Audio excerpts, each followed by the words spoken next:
Alright guys, so we are going to start our first unit of period 3, and this is going to be Islam. Islam is a huge focus of history after it's created. It's going to be created immediately.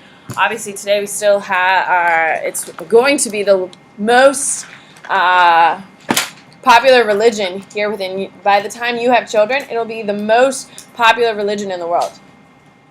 Yeah, Christianity is starting to kind of die down. Islam is continuing to explode in popularity. It will be the most popular religion in your lifetime. It's cool. It's the first time Christianity's been toppled since about 100 or 200 years after. Yeah, it's pretty cool. It's going to be the fastest growing one. All right, so here you go. So you might as well learn about it if most of the world is going to be filled with it. So here we go. So this map is going to be on the Islamic side. All right, so first we're going to label Arabian Sea, Red Sea, Persian Gulf, Caspian Sea, Black Sea, Mediterranean Sea, Atlantic. All right. Over here, right along, I don't know why I'm writing sea and river. That's what it is, but it's Paris. We've got Rome over here. We've got Constantinople located right here. I'm going to draw a little line to it.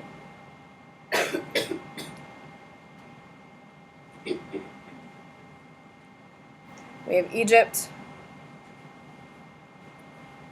Alright, now these are going to be the major locations for Islam. So, Mecca. Mecca is the holy city of Islam. Okay, Medina. Muhammad's going to spend some time in Medina. Jerusalem. Muhammad also spends some time in Jerusalem. That is why Jerusalem has been fought over for so many years. For centuries, not just so many years. It sounds like a casual war. It's because Jerusalem is the center of all three monotheistic religions. Muhammad spends about a couple of years there. We've got Baghdad, which is located right here. Baghdad used to be the cultural center of the world, which is pretty cool. When you think of Baghdad today, it's a real... No, don't write anything there. I'm trying to write Persia, and I wrote on Saudi Arabia. Oops. All right, and then we have the Indus River. All right. Oh, and the Caucasus Mountains.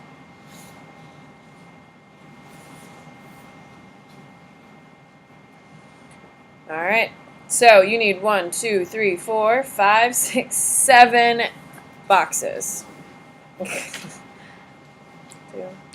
3, 4, 5, 6, 7. All right, we're gonna do. I'm just gonna write all the labels out first. Islam to 632. Islam to 661. Islam to 733. Abbasid, ABB, Abbasid Empire, Abbasid Caliphate. About 800. Byzantine Empire.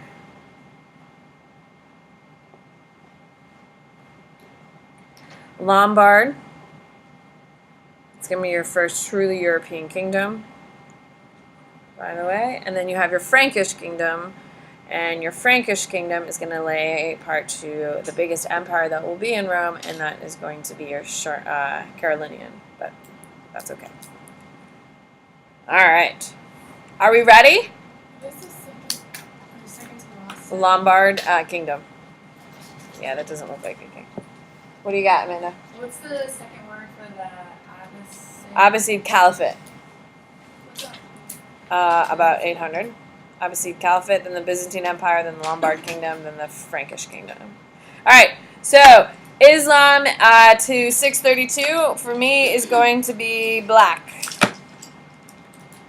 Okay, so 631 is when a lot of things are going to change for Islam. It is going to be when Muhammad dies. Okay, Islam is going to be found mostly in Saudi Arabia. And this is where Islam originally is going to really control. Now, it is important to know that Mecca is the holy city of the polytheistic religion in the Middle East at this time. It is a little bit of a mix between Zoroastrianism and the mystery religion. It is a polytheistic. They have their holy site in Mecca. When God speaks to Muhammad, Muhammad takes this site and turns it into a monotheistic in worship of Allah, and he's going to be driven out of Mecca. He's going to go hang out in Medina for a while. He's going to get his supporters up, and then he's going to come and conquer Mecca. Today, do any of you know anyone who's a Muslim? Have they gone on a Mecca? Have they gone on a Hajj? Have they gone to Mecca yet? Their parents probably have. Every Muslim is required. You have 5 rules you have to follow, 5 pillars of Islam. You have to follow it. One of them is go on a Hajj, which means every Muslim has to go to Mecca and pray. It is the most beautiful, most fascinating thing because there's millions of people who go every single year. And the way they organize it is just incredible. The throngs of people, everyone's wearing white for the whole week. Like, it is just the craziest thing. I have so many photos of it. It's the coolest thing. Did you go? No, you're not allowed to go if you're not Muslim. I would love to go. I would love to see it, just like the people, the worship, and all that stuff. Like, it's so cool. But yeah, you're not allowed to go unless you are Muslim. All right, so Islam by 661 for me is going to be pink.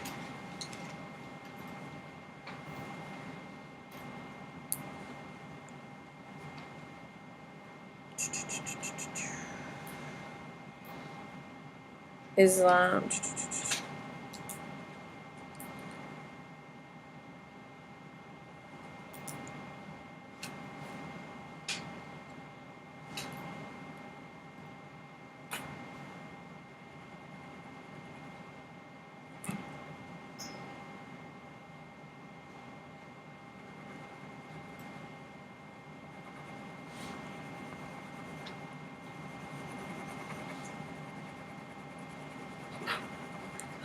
Okay, I'm going to color over the black. Obviously, you're not going to be able to see it, but they don't lose the territory of the most important part.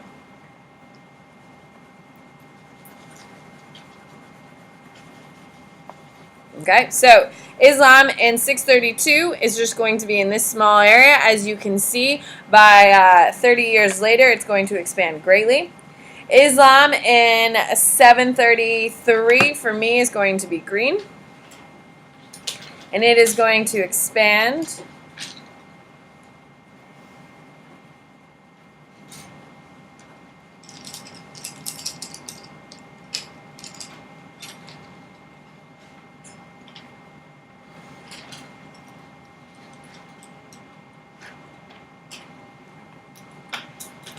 And then it's going to go into Europe as well.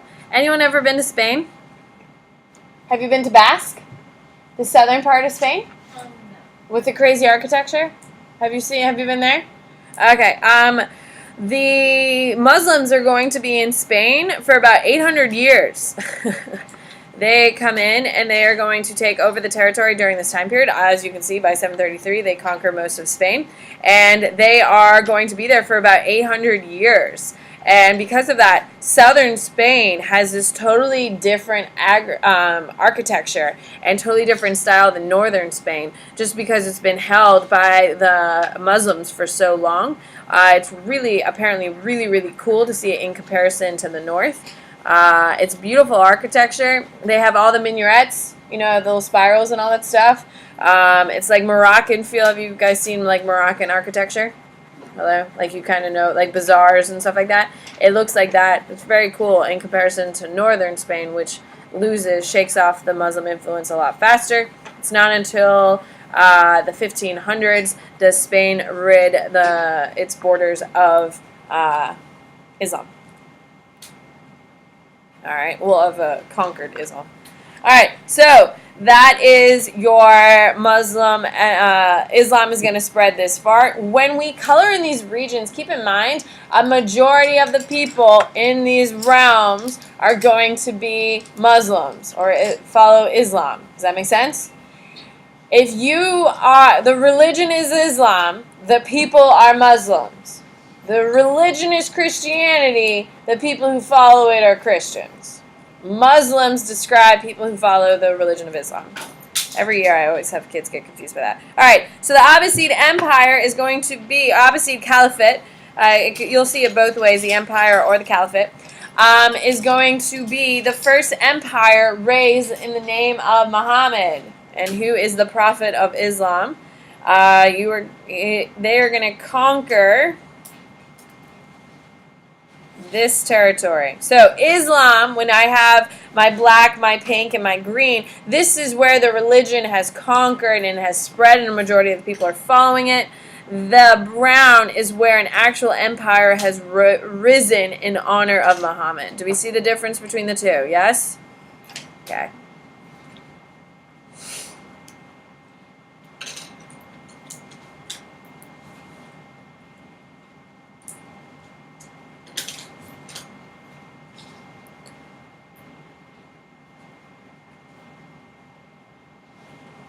So would you say that the Abbasid Caliphate is successful or not successful?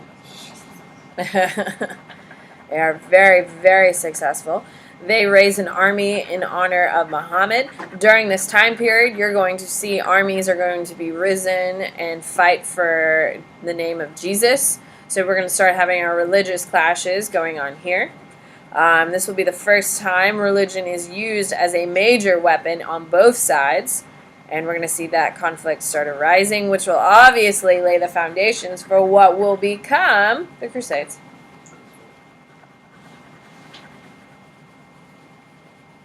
In AP World, the Crusades are kind of anticlimactic. So if you're like excited about that, I'm sorry. It's really not that exciting. It's a blip for us. All right, your Byzantine Empire, for me, is going to be purple. Now, your Byzantine Empire is going to be based off Romans. They call themselves the New Romans. They are going to they are going to follow Christianity. They are going to be the first Christian empire in the world. They are in control of Constantinople. So does that mean they're wealthy or not wealthy? Very wealthy. Because of it, they decorate themselves in gold, which is pretty cool. Not going to lie. They also, because of the Byzantine Empire is so wealthy, and Europe is not so wealthy, we're going to start seeing different types of worship styles that are going to evolve because the Byzantines are doing their own thing. Because of that, we are going to eventually have a break in Christianity for the first time, and it's going to break into two sects. That is going to be your Eastern Orthodox and your Roman Catholic.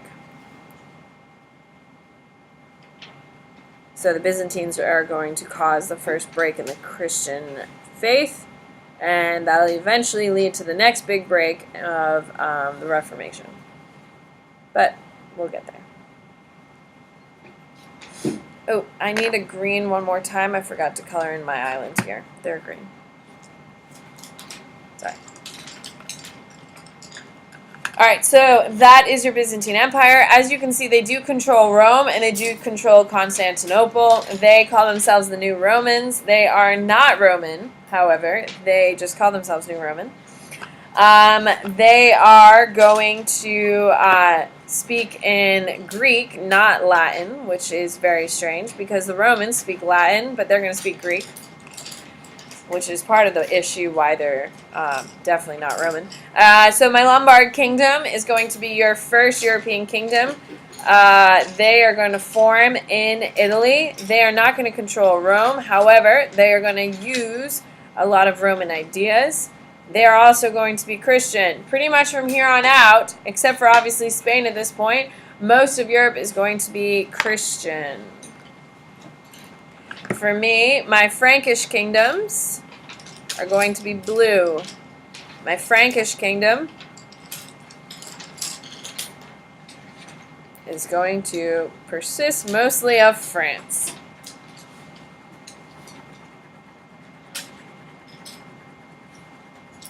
And this will be your first, lay the foundation for what would be the Carolingian Empire, and there you go. I will give you 1 minute to color in your water and the rest of your land.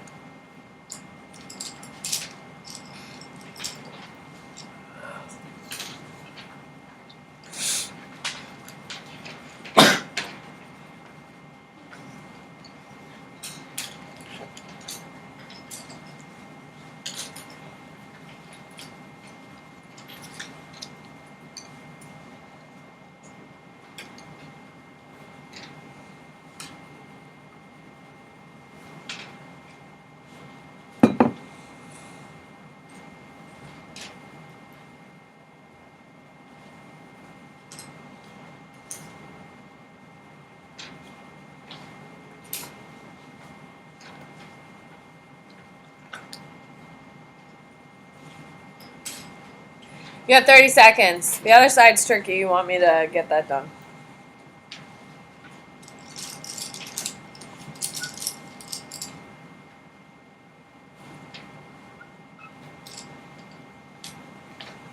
Remember, your coloring doesn't need to be perfect. It just needs to look like you at least tried.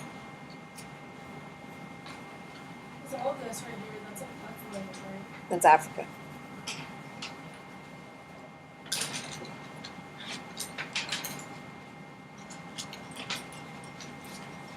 Ten, 9, 8, 7, 6, 5, 4, 3, 2, 1. All right, I'm flipping. Join me. This map is kind of confusing. All right, so we're going to label it super quick, and then we are going to color it in. So hopefully we can finish our maps today completely. Wouldn't that be nice? All right, so first thing, Bay of Bengal is located right here.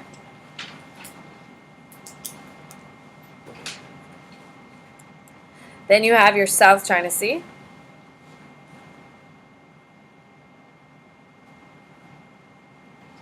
Then you have your East China Sea.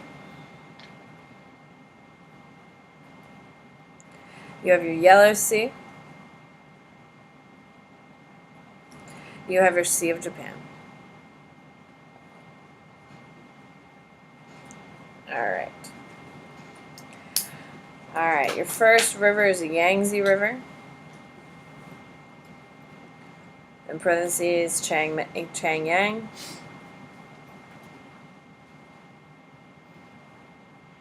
Then you also have the Yellow River, which is up here. Huanghe.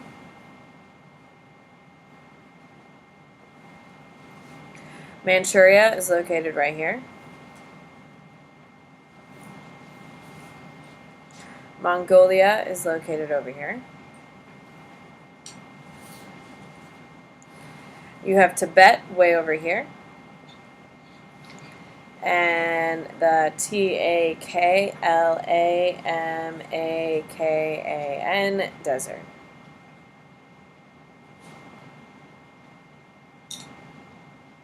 Alright, that's all you need for labeling. You need a total of 1, 2, 3, 4, 5, 6, 7, 8. Nice. 8 boxes. I'm going to write mine over here. 1, 2, 3, 4, 5, 6, 7, 8. All right. First one is Nara State. Then you have the Silla Kingdom. Then you have the Sui Kingdom, Sui Empire. Then you have the Tang Empire. I like period 3. Then you have the Jin Empire. Then you have the Southern Song. Sounds like a clothing brand. Southern Song Dynasty. Then you have the Song Dynasty. Then you have the Grand Canal.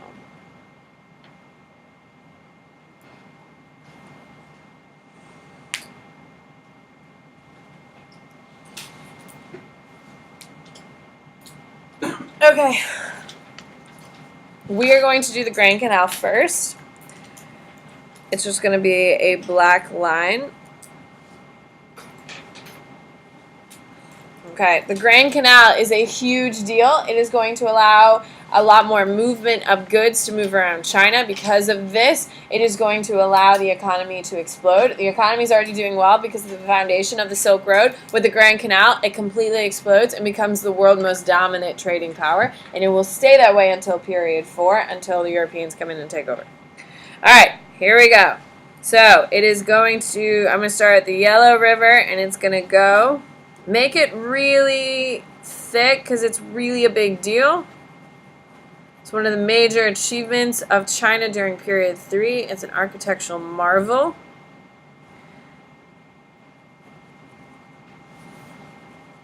If you've ever seen a picture of China and you've seen like these beautiful like rounded bridges over something, that's the Grand Canal typically. I mean, there's obviously other rivers, but typically when you see it, it's the Grand Canal.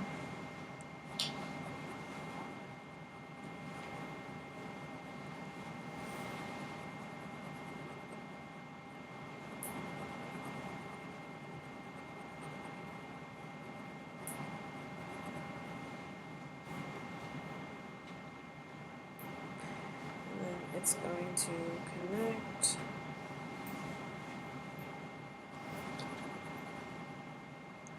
Would you say that's pretty impressive? Yeah, it's huge. It's going to completely transform China's economy. All right, so Grand Canal is right there. I'm going to put a little red on it just so it sticks out to me. So the Grand Canal is going to be black with a little red for me. That way I know exactly what it is when I look at it. So it sticks out because I'm going to have a bunch of colors over it. So there is your Grand Canal. It will transform China's economy. All right, so first thing I'm going to do is I am going to do the Nara State, and I'm going to make it a nice pretty blue. Now the Nara State is going to be blue for me. It is your first major Japanese empire. Now people are living in Japan pre-Nara State. However, it's going to be your first real big Japanese empire. Now the Japanese and the Chinese are going to have a lot of problems with each other. It only gets worse as time goes by. But the Japanese are going to build their empire in isolation because they don't want to be conquered by the Chinese, which is really interesting because the Chinese are going to be the most powerful in the world for quite some time. Then they're going to be taken over by the Europeans. And then the Japanese are the first to industrialize, and then they come in and do terrible, horrible, horrible things to the people of China and Korea. It's horrific. But we'll get to that. All right, your Silla kingdom is going to be your first Korean kingdom. It's going to be on the southern part of Korea, which Korea has been in the headlines this week. The UN, the UN has officially labeled North Korea its largest threat, which is a big deal because Kim Jong-un has been a weirdo for a while. Can we agree? However, it's now being recognized as one of the biggest threats. What do you got? Did Korea sign like the annexation treaty with Japan, like before Japan took over? There is an alliance. They said there was an alliance, but Japan is the only one who industrialized. China was not allowed to industrialize, so they just came in with all of their weapons and stuff and just took over. I heard in like 1890s, like 1900, Korea was like overthrowing their kings and so they wanted Japan to help them, so that's the annexation. Everyone kind of just takes over Korea for a very long time, which is why Korea is going to really radicalize after World War II because they're just so annoyed because they've been taken over by China for a very long time. They were taken over by Japan for a very long time, so they kind of radicalize themselves, which is why South Korea is so like, and why North Korea is insane of like their extremism. So you're going to see that's going to be a big deal. So your Sui Empire is going to be your first empire after the Han, and they are going to be green on me. Do the best you can because I will tell you there's a lot of overlap, so much so that I have to make sure I have what I need.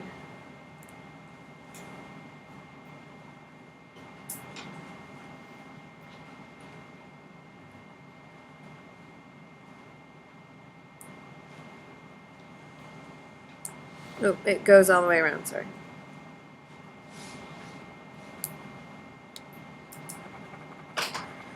Color it lightly, but color it, please. So the Sui are going to be your engineers of China. They're going to be the ones who build the Grand Canal. That is like really their major accomplishment is the Grand Canal. But it's impressive. Can we agree? Okay, if that was my only lasting, thing I've accomplished, I'd be pretty damn proud. But the Sui are going to be very, very small, but lasting impact clearly.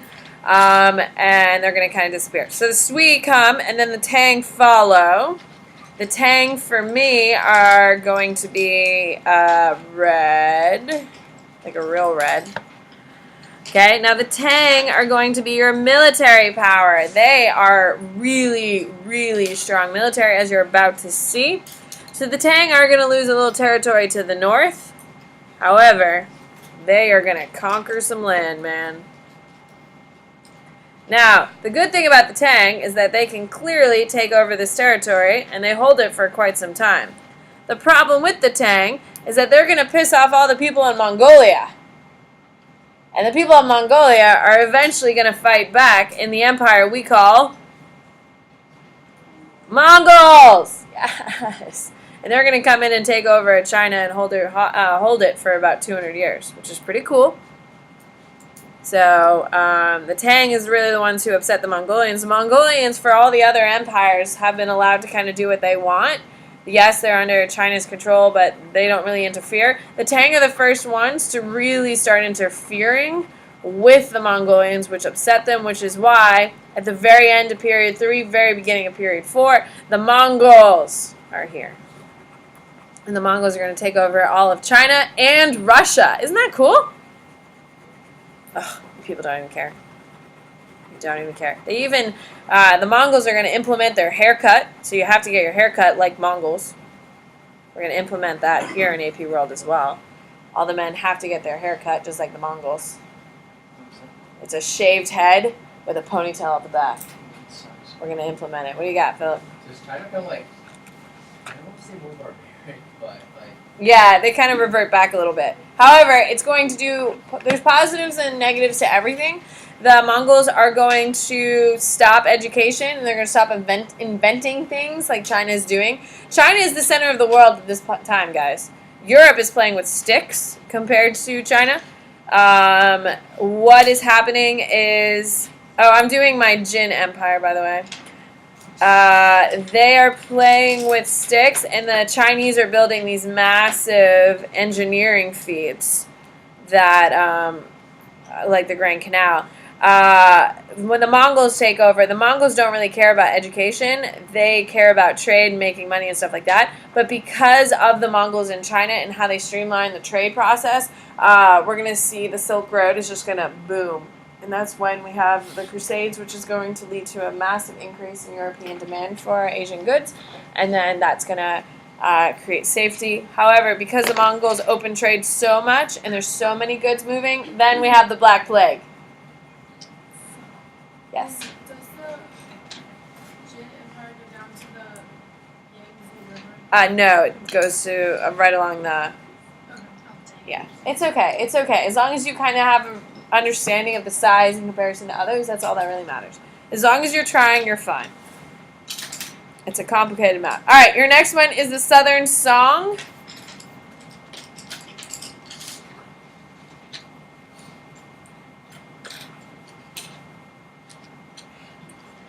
Sorry, there's a lot of overlap here. I don't know if you've noticed. Your Southern Song, for me, is going to be a purple.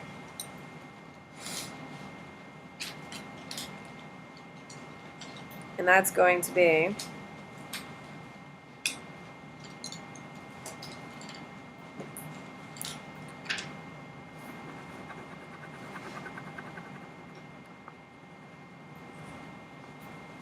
Okay, and then your Song Empire, for me, is going to be black. And it's just the outline. I'm just going to do an outline. Does that make sense? So it's just going to be a black line.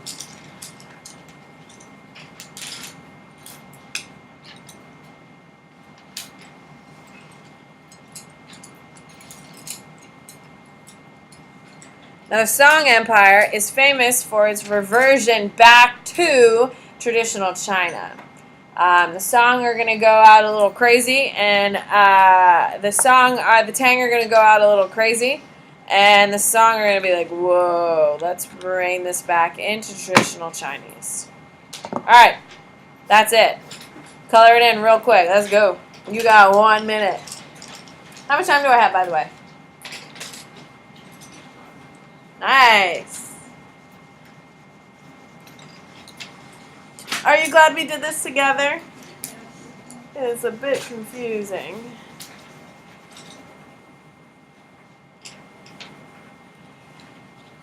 All right, and that is your map.